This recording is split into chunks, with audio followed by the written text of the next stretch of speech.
So, what's up guys? Welcome na naman sa ating channel, Kabuy TV. So, ang topic natin ngayon guys ay diskarte sa pag-ulat ng manok.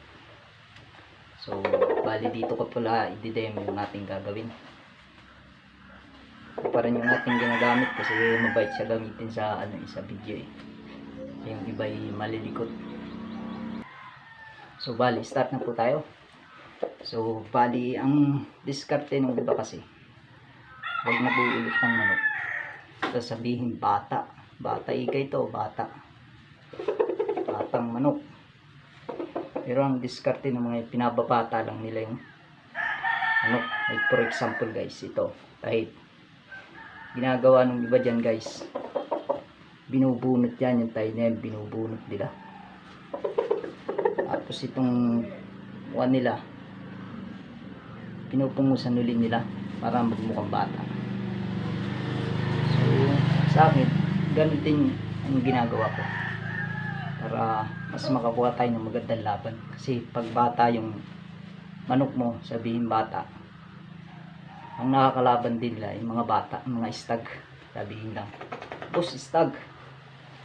Yung sa tahid, tsura boss, o bagong pungos pa. Yung mga diskarte ng iba. Ganun din ang diskarte ko. Pero may isa pa akong diskarte kapag nag-uulot ng manok guys. So bali kapag hahawak ka ng manok guys. For example ito guys, yung iuulot mo, huwag mong kasama yung hita sa paghawak.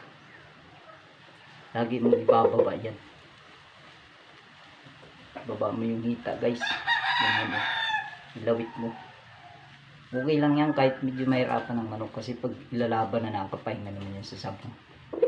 May time naman yun na pag ilalaban na nakapahinga siya. So, sa ganung paraan guys, yan, ganyan ang paghawak guys.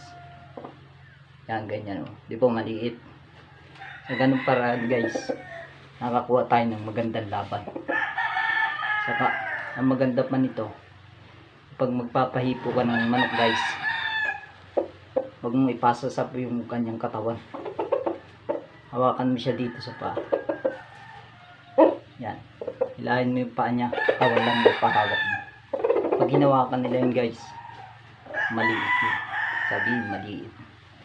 Hindi katulad nung pag hinawakan na kasamang hita. Ang laki. So, bali ulitin ko lang guys. Kapag mag-uulot ka ng manok, huwag mong isasama yung hita kapag dadakot ka ng manok. Ibababa mo ganyan o. Yan, nakaganyan o. Bababa mo. Huwag mo isasama kasi pag nakasama yan, diba, lapad ng katawan. Lagi mo nilibababa yung hita niya. Hindi mo anipis ng katawan. So right guys.